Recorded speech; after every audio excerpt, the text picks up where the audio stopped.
Bismillahirrahmanirrahim. Assalamualaikum warahmatullahi wabarakatuh. Bertemu lagi dengan pembelajaran muatan tematik. Hari ini Bu Anida akan menjelaskan tentang muatan bahasa Indonesia kelas 6, materi tema 4 yang berhubungan dengan subtema 3, globalisasi dan cinta tanah air.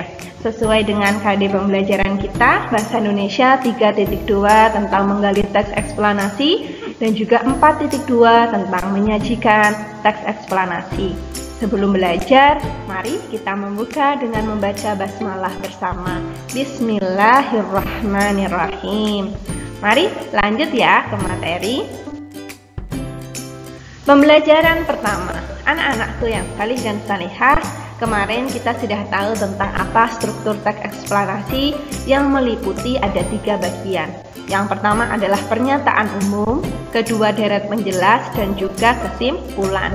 Hari ini Bu Anida akan menjelaskan lebih rinci berdasarkan bagaimana ya untuk mencarinya, seperti itu ya.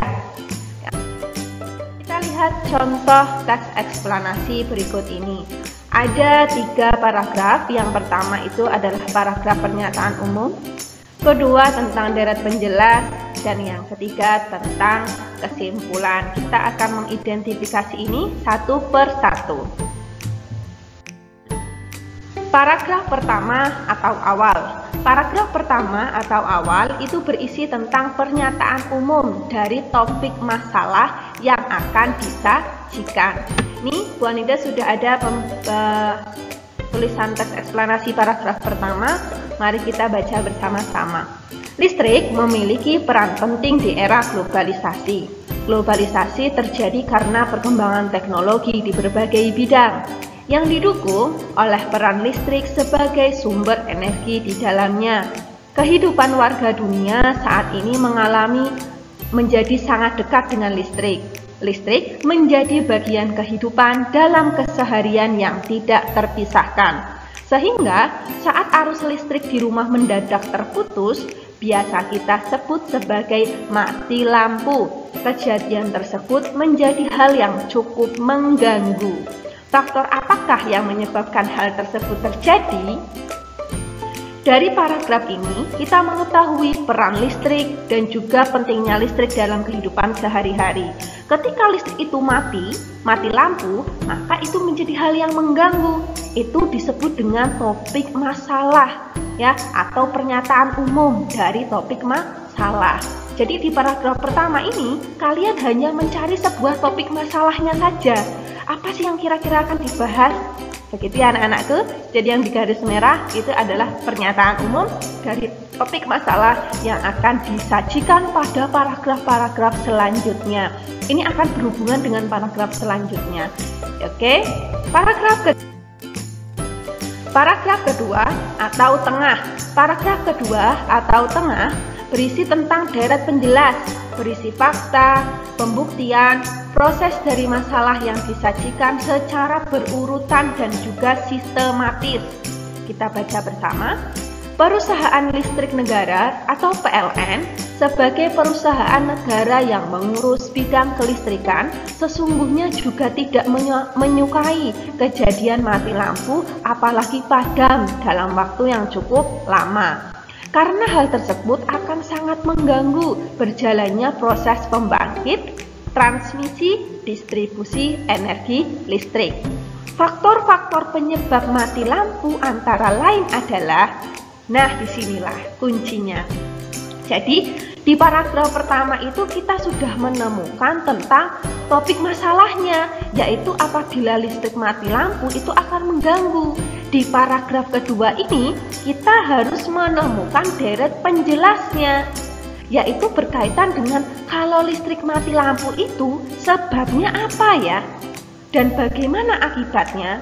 Nah, ini dijelaskan di paragraf kedua, yang faktor-faktor penyebab mati lampu antara lain sampai ke bawah yang Bu Anida garis bawah itu disebut dengan deret penjelas, berisi fakta, pembuktian, dan juga lain sebagainya. Sedangkan yang di atasnya bukan sebagai deret penjelas, tapi sebagai kalimat tambahan, seperti itu ya.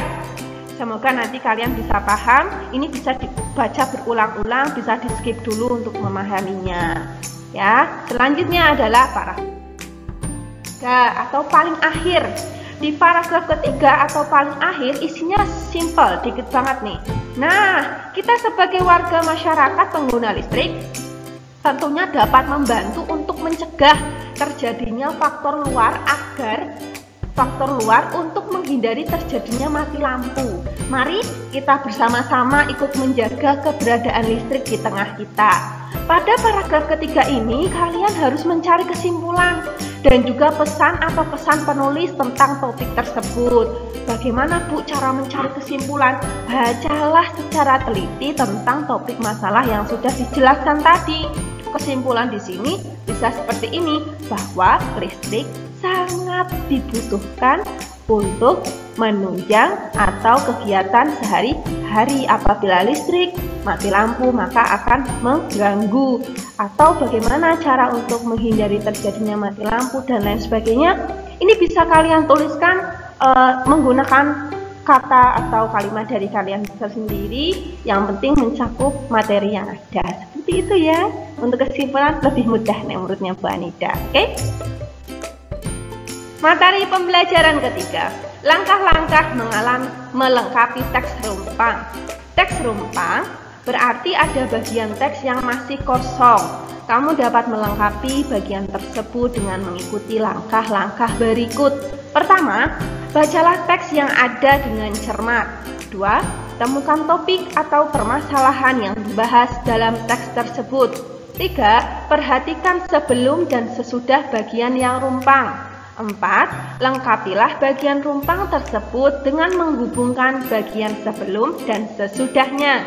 5. Pastikan kamu menggunakan bahasa Indonesia yang baik dan benar dan memperhatikan pedoman umum ejaan bahasa Indonesia atau PUEBI.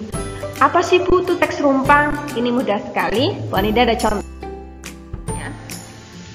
Berjudul Teknologi Hijau di Era Globalisasi.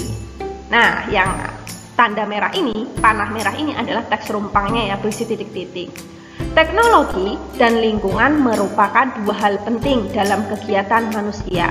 Pada era globalisasi ini, kedua hal tersebut menjadi perhatian dan pembicaraan masyarakat dunia karena saling terkait dan menentukan keberlangsungan hidup manusia. Disadari atau tidak, kita sering mengabaikan masalah lingkungan.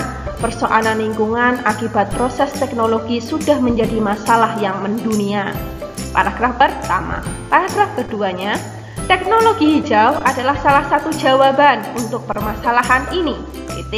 Teknologi hijau yang terus dibicarakan saat ini adalah pembangkit listrik tenaga surya atau PLTS. Seret, ada titik-titik selanjutnya. Tiba-tiba sudah ke paragraf 3 nih. Fakta membuktikan bahwa permasalahan lingkungan semakin lama semakin memburuk. Oleh sebab itu, harus dicari cara untuk mengatasinya. Salah satunya dengan mengembangkan teknologi yang ramah lingkungan. Kalian harus berpedoman pada tadi ya, sebelum slide ini, cara untuk melengkapi teks rumpang. Di sini sudah ada kata terakhirnya adalah pembangkit listrik tenaga surya. Habis itu titik-titik-titik. Berarti selanjutnya apa ya Bu? Silahkan untuk menjelaskan, melanjutkan apa itu pembangkit listrik tenaga surya, bagaimana sistem kerjanya, dan bagaimana manfaatnya. Sudah, seperti itu saja. Jadi lengkapi teks rumpang ini berdasarkan pedoman yang sudah tadi Bu Anida jelaskan. Kalau ini tentang pembangkit listrik tenaga surya, PLTS, jelaskan di bawahnya. Gitu. Selanjutnya harus nyambung juga dengan ini, fakta membuktikan bahwa permasalahan lingkungan semakin lama semakin memburuk. Itu hanya melengkapi informasi. Begitu ya anak-anakku. Oke, kita lanjut ke materi berikutnya. Pembelajaran keempat, menentukan kosakata tidak baku dalam teks. Ya, teks eksplanasi ditulis menggunakan kosakata baku, kalimat efektif dan sesuai dengan pedoman umum ejaan bahasa Indonesia PUEBI. Kamu dapat mengetahui satu kata baku atau tidak dengan cara memeriksanya di Kamus Besar Bahasa Indonesia. Silahkan Bisa di-download KKBI 5 ya di Play Store untuk mengecek kosakata baku ataupun tidak baku. Nah, ada ciri-ciri anak-anakku apa itu disebut dengan kata baku yang menjadi sebuah patokan kalian untuk mengetahui ini ya. Yang pertama adalah tidak terpengaruh oleh bahasa asing atau bahasa daerah. 2. Memiliki arti yang pasti dan tidak rancu. Tidak rancu itu tidak ambigu, bingungi gitu loh. 3. Bentuknya tidak mudah berubah. 4. Penggunaannya dalam kalimat resmi. Kalau kata-kata gaul gitu bukan kata-kata baku ya. Ciri-ciri kata baku, Bu Anida mencontohkannya 5 saja ya. Kata baku jadwal, kata tidak bakunya jadwal. Ya kan itu kan kayak bahasa Jawa ya, jadwal. Kata baku saksama, bukan menjadi seksama. Kata baku nomor, ya kita biasanya nyebutnya nomor, itu tidak baku. Kata baku praktik menjadi praktek. Ini sering sekali nih muncul ya atau familiar sekali. Kata baku modern, bukan modern tulisannya, E-nya hilang gitu. Jadi penyerapan kata juga berpengaruh pada kata baku. Contoh kata baku yang lainnya banyak sekali, silahkan untuk eksplorasi ya, mencari, berlatih. Nah, ini adalah materi yang terakhir, yaitu kalimat efektif dan tidak efektif. Pengertiannya dulu, kalimat efektif adalah kalimat yang singkat, jelas, padat, lengkap, dan menyampaikan informasi secara tepat, bukan kalimat yang bertele-tele. Nah, Bu Anida akan menjelaskan ciri-ciri kalimat efektif, perhatikan ya. Beberapa sebab terjadinya kalimat tidak efektif. Bu Anida akan memberikan 6 sebab, insya Allah sekitar 6 sebab ya. Yang pertama adalah makna tidak logis atau tidak sepadan. Misalnya, saya saling bersalaman. Saya saling bersalaman. Itu kan bingungi ya. Ya, itu disebut dengan tidak efektif. Harusnya kalimatnya bukan saya, tapi kami. Kami saling bersalaman. Gitu kan jadi lebih mudah dipahami. Itu pertama, makna tidak logis atau tidak sepadan, kurang nyambung gitu, ya. Kedua, bentuk kata tidak sejajar. Misalnya, ia membeli buku itu karena telah diketahui bahwa buku tersebut bagus. Ia membeli. Habis itu telah diketahui. Kan tidak nyambung. Itu disebut dengan tidak sejajar atau tidak efektif. Harusnya ia membeli buku itu karena telah mengetahui bahwa buku tersebut bagus. Itu disebut kalimat efektif. Kenapa Bu? Karena kata mem itu adalah kata aktif, sedangkan kata diketahui adalah kata pasif. Agar sejajar, maka kata subjeknya, kata sifatnya harus kata-kata yang aktif. Sama, membeli berarti juga mengetahui. Itu sejajar, bukan membeli habis itu diketahui. Itu tidak sejajar karena yang satu kata aktif dan yang satu bukan kata aktif. Kata aktif itu seperti mem, meng, per, gitu, ter, gitu ya. Kata-kata imbuhan yang aktif seperti itu. Ketiga, menggunakan subjek ganda. Ini sering banget ya. Koran itu saya sudah baca. Koran itu sudah menunjukkan bahwa dibaca oleh orang. Habis itu kok saya, ya kan? Jadi itu subjeknya ganda. Jadi tidak efektif. Harusnya yang efektif adalah saya sudah membaca koran itu. Seperti itu ya. Jadi memang kalimat efektif atau tidak efektif itu mudah untuk kita ketahui kok anak-anakku. Dia itu dibaca aneh, rancu, bingungi gitu. Jadi silahkan diubah menggunakan bahasa yang lebih baku, lebih resmi, lebih baik gitu. Dan yang keempat adalah bentuk jamak yang diulang atau berlebihan. Contohnya, para hadirin dimohon berdiri. Itu jelas tidak efektif. Para itu menunjukkan banyak orang gitu. Jadi tidak usah boros kata. Yang efektif adalah hadirin dimohon berdiri.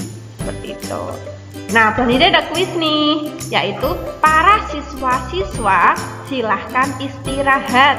Yuk kita ubah jadi kalimat efektif. Silahkan untuk dikirim di kolom komentar ya. Jadi kuis nih.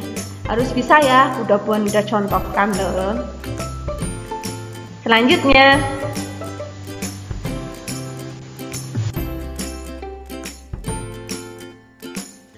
5. Salah nalar. Misalnya, sepeda Randy mau dijual. Tidak efektif. Kenapa, Bu? Sepeda Randy mau. Kata mau itu adalah sebuah kata yang tidak pasti, kata yang mengalami penyerapan. Jadi sepeda Randy mau, arti mau berarti bisa tidak dijual, bisa dijual. Harusnya katanya harus lebih tegas, jelas.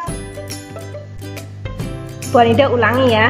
Mau artinya kan ambigu atau rancu ya. Jadi sepeda Randy akan dijual. Keenam, pengaruh bahasa daerah atau asing, misalnya para anak-anak sudah pada pulang. Itu kan tidak efektif. Yang bagus adalah anak-anak sudah pulang. Jadi lebih jelas, lebih mudah dipahami. Seperti itu ya anak-anakku. Sekian dan terima kasih. Mari kita tutup pembelajaran hari ini dengan membaca hamdalah bersama-sama. Alhamdulillahirabbil alamin.